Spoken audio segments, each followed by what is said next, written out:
25살 2000년에 태어난 한 청년이 회생법원 문을 열고 들어갔습니다. 무슨 큰 사업을 하다 망한 게 아니에요. 도박을 한 것도 아니고요. 그냥 빌린 돈으로 투자를 했을 뿐입니다. 그런데 더 무서운 건 따로 있어요. 이게 이 청년 한 명의 이야기가 아니라는 거예요. 지금 회생법원엔 20대, 30대가 줄줄이 밀려들고 있고 그 뒤엔 우리가 몇 년에 한 번씩 반복하는 아주 익숙한 장면이 숨어 있습니다. 오늘은 그 장면을 처음부터 끝까지 따라가 볼게요. 왜 이렇게 됐는지, 그리고 물린 사람은 이제 어떻게 되는지까지. 지금 시작합니다.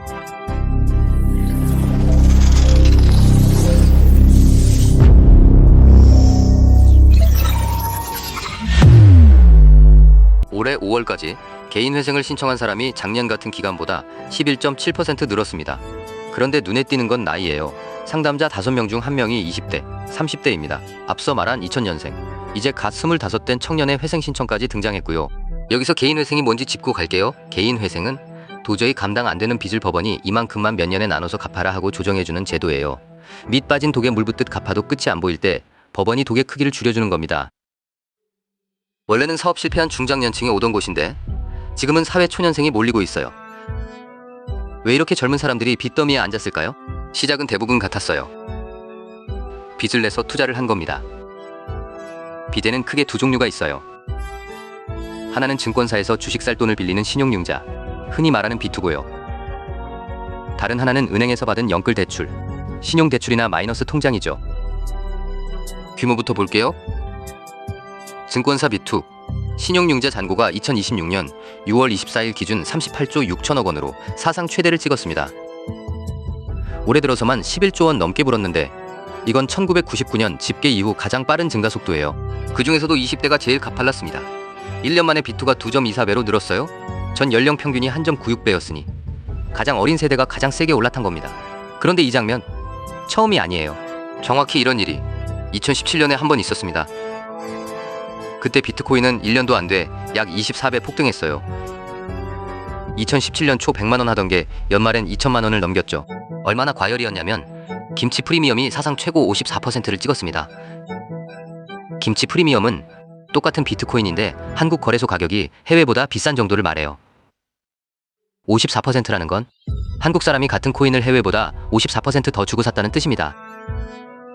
얼마나 급했으면 원화를 엔화로 바꿔 일본에 가서 코인을 사오는 보따리상까지 생겼어요. 주식은 한 번도 안 해본 사회 초년생들이 코인 계좌부터 만들던 시절이었습니다. 그리고 그 다음은 아는 대로예요. 1년에 걸쳐 84% 무너졌습니다. 2018년 1월엔 부산에서 20대 청년이 투자 손실을 비관해 극단적 선택을 했다는 보도까지 나왔어요. 광풍의 그림자였죠. 그런데 그때 그 비트코인 차트랑 무섭도록 닮은 게 지금도 있습니다. 먼저 우리한테 제일 익숙한 종목 SK 하이닉스와 당시 비트코인 차트를 같이 볼게요. 하이닉스는 2023년 11만원대에서 올해 6월 292만원까지 약 26배 올랐습니다. 비트코인이 24배였으니 상승 배율이 거의 똑같아요. 막판에 수직으로 치솟는 모양까지 판박이고요. 다음은 미국 메모리 회사 샌디스크와 비트코인 차트입니다. 샌디스크는 2025년 초 36달러에서 올해 6월 2335달러 약 65배 올랐어요. 하이닉스보다 더 가팔랐죠. 정말 놀라울 정도로 닮아있죠?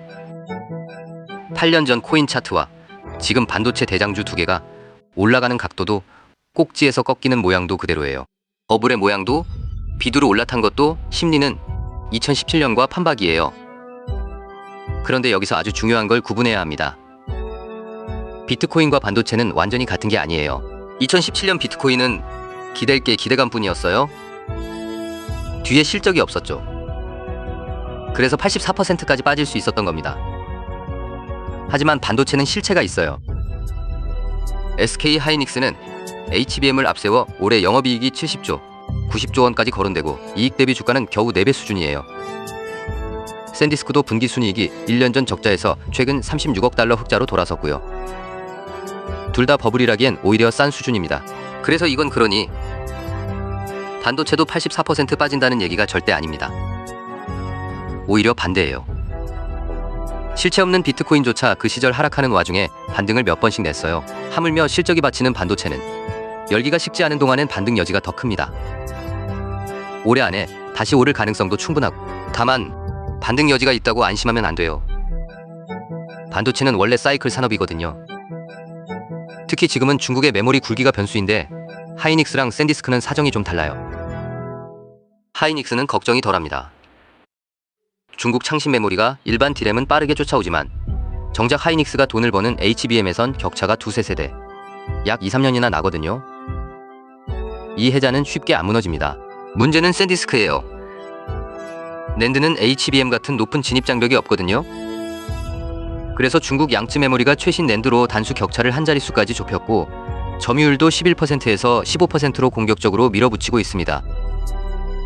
똑같이 생긴 파라볼릭 차트라도 경쟁이라는 관점에선 샌디스크가 더 취약한 거예요. 게다가 옵션 시장 구조 탓에 단기 변동성까지 커서 어디까지 떨어졌다, 어디까지 튈지는 아무도 몰라요. 그리고 한 가지 더, 한번 최고점이 드러난 자산은 예전 같은 수직 광풍은 잘 안 옵니다. 가격과 이동평균선 사이에 벌어진 간격, 이걸 이격이라고 하는데 그게 점점 좁혀지면서 한동안 잠잠해져요. 그리고 광풍은 사라지는 게 아니라 잠잠해졌다가 또 다른 곳에서 터져 나옵니다. 2017년 코인이 그랬듯이요. 정리하면 모양이 닮았다고 다 똑같이 무너지는 게 아니에요. 실체가 받치는지를 구분하고 열기의 사이클을 읽는 게 핵심입니다. 그런데 문제는 비드로 올라탄 사람은 자산이 회복하기도 전에 무너질 수 있다는 거예요. 그것도 서로 정반대인 두 가지 방식으로요. 바로 이어서 볼게요. 가장 중요한 부분이에요. 왜 한번 물리면 못 빠져나올까? 여기서 두 빚은 정반대로 작동합니다. 먼저 증권사 B2, 신용융자는 주가가 빠지면 강제로 잘립니다. 담보 비율이 보통 140% 아래로 떨어지면 증권사가 내일까지 돈 채우라고 하고 못 채우면 이틀 뒤 주식을 하한가로라도 강제로 팔아버려요. 이게 반대 매매예요. 이렇게 바닥에서 잘리면 자산이 나중에 회복해도 나는 이미 털린 뒤에요. 대신 빚은 거기서 끝납니다. 반대로 은행 연끌은 안 잘려요. 은행은 여러분 주식을 담보로 잡은 게 아니라 신용을 보고 빌려준 거라 주식이 반토막 나도 원금은 1원도 안 줄어듭니다. 그런데 이게 좋기만 한 게 아니에요. 안 잘린다는 건 양날의 검이거든요. 자산이 회복할 때까지 버틸 수 있다는 뜻이기도 하지만 못 오르면 빚과 이자를 끝까지 짊어져야 하고 손실을 만회하려 물타기하다 더 깊이 빠지기도 하죠. 게다가 은행 빚은 이자도 계속 붙어요. 마이너스 통장이 신용 좋은 사람도 평균 4.96%, 신용 대출은 위로 6%를 넘고요. 여기에 이번 금리 인상까지 얹혔죠. 그럼 다른 데서 빌려 돌려 막으면 될까요? 그 길이 지금 다 막혔어요. 만기 연장 심사 직전에 새 신용 대출을 받으면 연장이 거절될 확률이 99%입니다. 어떤 은행은 원금의 10%를 갚아야 연장해 준다고 하고 연장도 안 되고 갚지도 못하면 은행은 남은 대출금을 한 번에 다 회수할 수 있는 상태로 바꿉니다.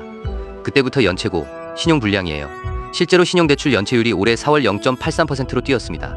이 사람이 마지막에 도착하는 곳이 처음 해본 회생법원입니다. 그래서 둘 중 뭐가 더 위험한지는 사실 그 뒤에 자산이 회복하느냐에 달렸어요. 회복하면 강제로 잘린 쪽이 더 아프고 못 오르면 빚이 남는 쪽이 더 아프죠. 확실한 건 하나예요. 빚으로 레버리지를 쓴 순간 내 통제력은 이미 반쯤 넘어간다는 겁니다. 그럼 왜 하필 지금 문이 다 잠겼을까요? 첫째, 금리 인상입니다. 한국은행이 2026년 7월 16일 기준금리를 2.75%로 올렸어요. 3년 6개월 만에 인상이고 위원 7명 전원 찬성이었습니다. 여기서 이상한 점 하나, 경기는 지금 안 좋아요.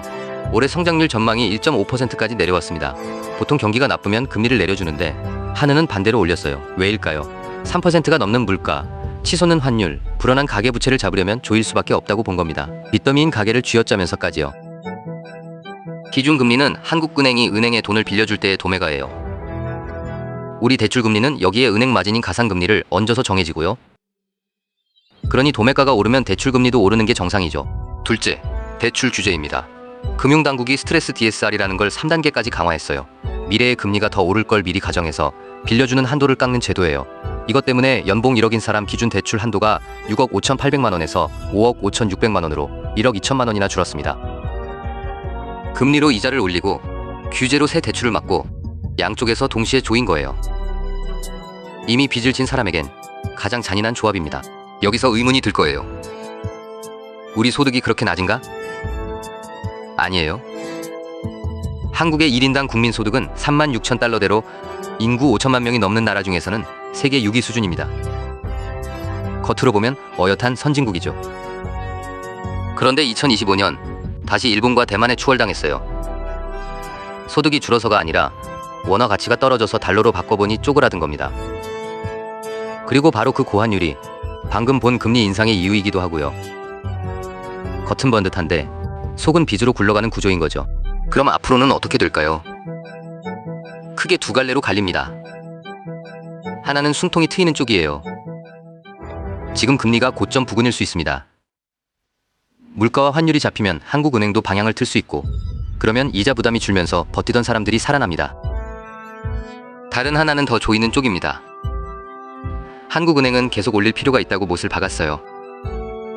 금리가 더 오르고 자산이 흔들리면 비투 물량이 쏟아지고 연체가 연체를 부르는 도미노가 커집니다. 어느 쪽일지는 아무도 확언 못해요. 그래서 남의 전망에 내 돈을 통째로 맡기면 안 되는 겁니다. 정리해볼게요. 지금 이미 물려 있어도 이제 막 시작하는 입장이어도 방법은 있습니다.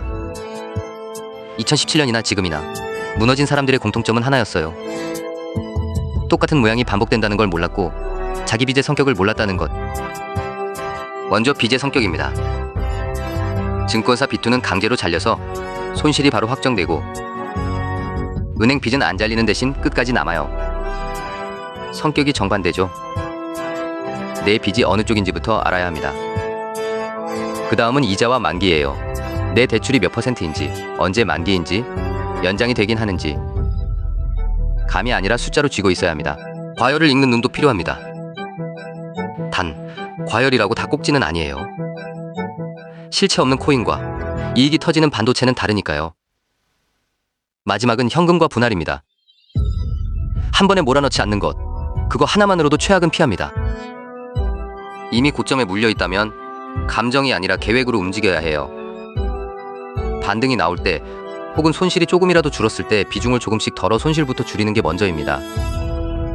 그리고 어디까지 더 빠질지를 미리 정해두고 무작정 물타기가 아니라 그 정해둔 자리에서만 조금씩 담아 평단가를 낮추는 거예요. 네. 한 번에 다 팔지도 한 번에 다 담지도 않는 것. 물린 상태에서 살아남는 건 결국 이 규율이에요. 시장은 몇 년에 한 번씩 같은 함정을 다시 놓습니다. 다음에 그 함정을 먼저 알아야 합니다. 앞으로도 유익한 영상 많이 만들어 드릴게요. 구독과 좋아요는 영상을 만드는 데 큰 힘이 됩니다.